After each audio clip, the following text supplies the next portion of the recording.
네, 안녕하세요. 오토소닉스 소닉입니다. BMW에서 올해 하반기부터 출시되는 차들이 소형차와 중형차 2하급 라인업이 굉장히 막강해집니다. 이번에 소개시켜드릴 모델은 BMW의 E 시리즈 액티브 투어러 모델인데요. 한국인이 가장 싫어하는 디자인에 속하는 차량입니다. 안 좋게 얘기하면 어정쩡하다 이렇게 얘기를 할 수가 있고, MPV라는 차종에 속하는 BMW 액티브 투어러 같은 경우에는 풀체인지 모델이 곧 판매를 시작하는데요. 이렇게 뒤가 잘린 해치백 스타일의 어정쩡한 높이, 앞에가 전기차처럼 요런 형태로 가는 디자인, 한국 사람들이 어찌 보면 가장 싫어할 수 있는 디자인인데, 이번에 나온 액티브 투어러 상품성이 굉장히 좋더라고요. 솔직히 저는 어정쩡한 전기차를 지금 시점에 구매하는 것보다 아싸리 내연기관에서 파워트레인이 강한 브랜드의 자동차 지금 시점에 구매하는 것도 나쁘다고 보진 않습니다. 220i, 223i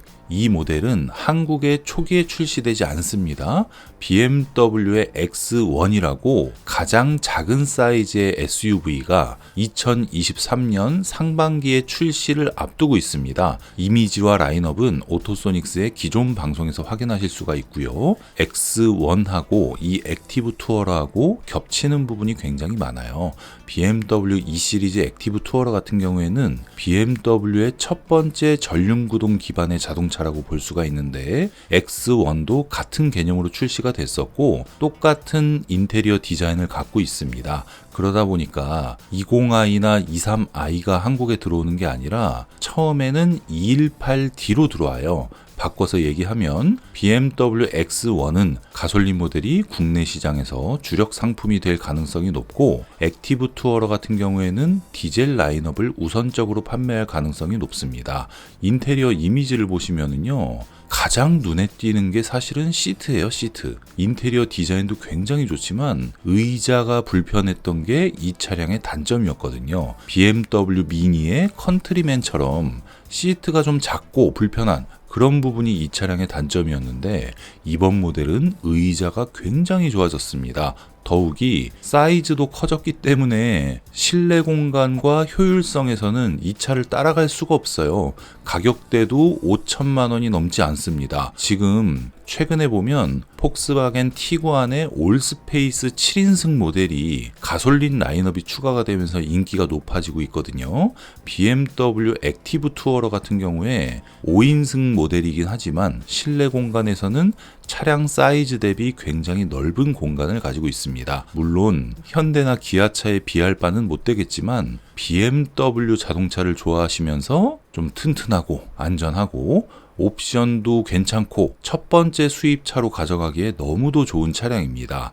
하차감이나 허세는 있기가 어려워요, 디자인적으로. 하지만 최신형 모델이라는 부분하고 유럽에서 인기가 있기는 한데 미국이나 다른 해외 시장에선 뜨뜻미지근한 모델이기 때문에 한국에서 공격적으로 판매할 가능성도 높은 모델입니다. 이 차량의 경우 신차가 출고를 시작한 후에 약 6개월 정도부터 어느 정도 할인이 있을 가능성도 있는 모델인데, 이 차량의 상품성만 봤을 때는 할인 없이 꽤나 오랜 시간 가져갈 가능성도 높아 보입니다. 예전에 BMW 액티브 투어러 라인은 X1과 마찬가지로 3 시리즈보다 훨씬 못한 인테리어에 옵션도 좀 되게 섭섭하게 넣어줬고 의자도 불편하고 디자인도 어정쩡하고 이런 부분이 있었다 보니까 차량의 만듦새가 굉장히 좋았음에도 불구하고 폭풍 할인을 할 때만 판매 대수가 많이 나왔던 그런 부분이 있었는데, 뒷좌석 공간을 보세요. 눈대중으로 봤을 때는 X3보다도 어찌 보면 좀 더 넓은 공간일 수도 있겠다라는 생각이 들고요. 시트의 디자인도 괜찮고 리클라이닝 기능까지 있습니다. 세부적인 옵션을 살펴보면서 BMW 액티브 투어러를 제가 왜 상품성이 좋다고 말씀드리는지 알려드리도록 하겠습니다. 자, BMW 액티브 투어러는 2014년에 최초로 출시한 모델이고요. 부분 변경을 거쳤고 8년 만에 풀체인지 모델이 출시가 되었습니다. 2021이라고 표기가 되어 있는데 전염병 영향으로 인해서 2022 모델이 된 거예요. 그리고 한국에는 올 하반기에 출시 예정입니다. 효율적이고 넓은 공간과 새롭게 적용된 액티브 시트를 강조하고 있죠. 최신형 iDrive 8.0이 탑재가 되고요. BMW 커브드 디스플레이가 적용됩니다. 어댑티브 헤드라이트도 기본 적용이 되고요. 액티브 시트에 마사지 기능을 포함하고 있다고 합니다. 폭스바겐 골프 프레스티지 모델에 마사지 시트가 운전석에 적용되어 가지고 좀 충격적이다라고 생각을 했는데 이 시리즈 액티브 투어러에도 적용이 됩니다.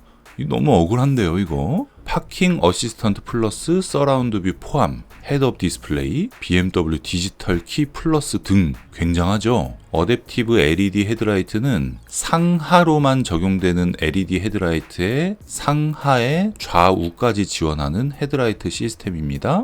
자동 주차도 가능하고요. 파노라마 루프 글래스가 옵션으로 적용되고 드라이빙 어시스턴트 플러스 역시 옵션으로 적용됩니다. X7, X5 이런 차에 들어가는 반자율 주행이 들어간다는 얘기고요. 마사지 시트는 X5, X7에도 없죠. 페이스리프트 되는 X7에 들어갈 옵션이 액티브 투어러에도 들어가 있고요. 새로운 모델에 적용되는 iDrive 8.0이 적용이 됩니다. 공기 저항 개수가 0.26cd밖에 되지 않기 때문에 저출력 엔진으로도 힘이 딸리는 느낌 없이 효율적으로 운영할 수 있는 차량이고요. 기존 모델 대비 30mm가 길어지고 25mm가 넓어졌습니다. 높이도 20mm나 높아졌기 때문에 실내 거주성이 굉장히 좋아졌다. 이렇게 보시면 되고 MPV 모델 치고는 디자인이 굉장히 좋아요. 특히 뒷모습은 아주 예쁩니다. 액티브 투어러가 이런 식으로 나와버리면 1시리즈 매출을 상당 부분 가져갈 것 같아요. 물론 가격이 다르긴 한데요. 적용된 옵션을 생각하면 몇백만원 차이가 나지 않습니다. 그러니까 액티브 투어러를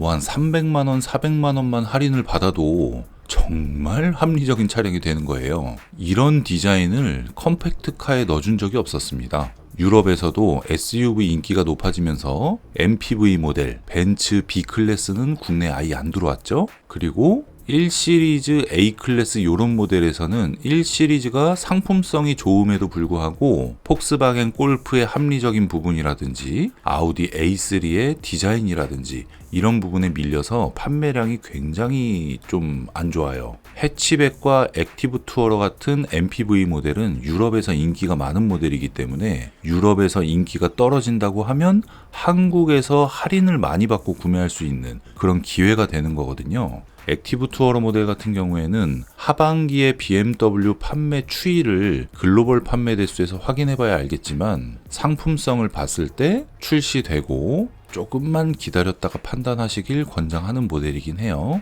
그리고 또 한 가지는 드라이빙 어시스턴트 기능인데요. 전방 충돌 경고, 차선 변경 사각지대 경고, 하차 시 보행자나 차량 접근 경고, 요 기본 안전 옵션이 들어간 차량하고 반자율 주행 적용이 된 모델까지 선택이 가능합니다. 굉장히 큰 부분이에요, 이 부분도. 여성 오너분들이 차를 사용하실 때도 액티브 투어러 같은 차가 어정쩡한 높이가 오히려 도움이 돼서 운전 시야도 좋고 초보 운전자들 같은 경우에 수입차를 희망하신다고 하면 첫 번째 수입차로 적극 추천하는 모델입니다. 게다가 어디 카페나 이런 데 전진으로 주차를 한 다음에 한 두세 시간 있다 차를 빼러 나왔어요. 근데 후진으로 빼는 게 좀 부담스러울 수 있잖아요. 후진 어시스턴트 마지막 50m까지 지원되기 때문에 후진 기어를 넣고 버튼 하나를 누르면 처음에 내가 진입한 대로 그대로 후진을 해줍니다.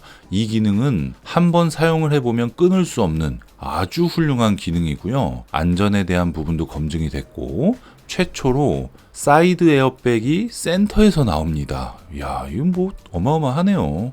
150마력에 36.7토크, 제로백이 8.8초. 기존 모델보다 개선이 된 부분하고 리터당 연비가 15.8km, 이산화탄소 배출량은 더욱 줄었습니다. 7단 변속기가 기본으로 적용되고요. 이런 부분은 화면을 멈춰놓고 체크해 보시면 될 것 같습니다. iDrive 8.0이 기본으로 탑재되면서 10.25인치 계기판 디스플레이, 10.7인치 메인 디스플레이를 갖고 있습니다. 자, 이런 부분은 화면을 멈춰놓고 확인하시길 바라겠어요. 안녕 벤츠 하고 사용했던 보이스 컨트롤이 BMW도 안녕 BMW 하고 사용할 수가 있습니다. 대략적인 옵션 비교를 해보면요, 서스펜션도 동일하고 휠 사이즈도 똑같고 디자인은 차이가 있죠. 어댑티브 LED 헤드라이트 들어가고 자동으로 상향등도 켜지는데 드라이빙 어시스턴트 스탠다드와 플러스 반자율 주행이 있냐 없냐 요 차이가 있고요. 헤드업 디스플레이가 기본으로 적용됩니다. 기본 오디오 시스템이 적용되고요. 운전석 조수석 시트가 스탠다드 시트라고 나오는데 액티브 시트에 마사지 시트가 기본 적용된다라고 위에서 설명을 받기 때문에 이 부분은 딜러사에 한번 확인할 필요가 있겠네요. 열선 시트 양쪽 다 들어갔고 전동 시트 조절 메모리, 인테리어 트림 차이가 있고요. 가격은 4,590만원과 4,870만원으로 280만원 가격 갭을 갖고 있습니다. 디자인으로 보면 휠 디자인의 차이가 있고요. 윈도우 섀도우 라인이 알루미늄이 적용이 됐는지 블랙으로 그냥 마감이 되어 있는지 차이하고 프론트 범퍼 디자인 차이가 조금 있습니다. 뭐 그런 정도 차이라고 보시면 되고요. 특이한 거는 외장 컬러를 이 세 개 중에 하나로 선택을 하셔야 돼요. 스카이 스크래퍼 그레이 컬러하고 화이트 컬러가 인기 컬러가 될 것 같습니다. 인테리어 컬러 같은 경우에는 현재는 블랙 시트밖에 선택이 안 되고요. 모카 브라운 시트가 추후에 추가가 된다고 합니다. 그런 정도 내용 참고하셔서 결론을 지어드리면 BMW 액티브 투어러라는 모델이 4천만원 후반대에 출시가 됐는데요. 이 차량에서 한 3,400만원 정도만 할인이 된다고 해도 4천만원 중반대 차량이 되기 때문에 굉장히 합리적인 모델입니다. 액티브 투어러는 초보 운전자나 수입차를 처음 선택하시는 분들이 사기에 굉장히 적합한 모델이고요. 어정쩡한 전기차를 구매하는 것보다 218D 같이 디젤 엔진을 사용을 해도 그냥 막 타기는 훨씬 편하다, 이렇게 생각하시면 되고, 218D 이후에 220i 가솔린 모델이 나올 가능성이 높기 때문에 옵션이 적용되는 부분이나 할인이 적용되는 부분이나 이런 종합적인 걸 생각을 했을 때 해외에서 인기가 폭발적이지 않은 모델이면서 한국에서도 디자인적으로 선호되지 않는 비선호 모델인데, 이번 모델이 상품성이 워낙 강하기 때문에 개인적으로는 추천드릴 만한 모델이다라고 판단을 하고 있습니다. 구매 시점은 신차 출시가 되는 그 이후로 6개월 정도가 지난 시점이니까 23년 봄 정도 될 거예요. 그때쯤 해서 액티브 투어러에 대해서 할인 금액이라든지 추가 라인업을 체크하셔서 구매하시길 권장하겠습니다. 네, 오늘 내용은 여기서 마무리하고요. 오토소닉스 채널 구독과 좋아요, 알림 설정 부탁드릴게요. 감사합니다.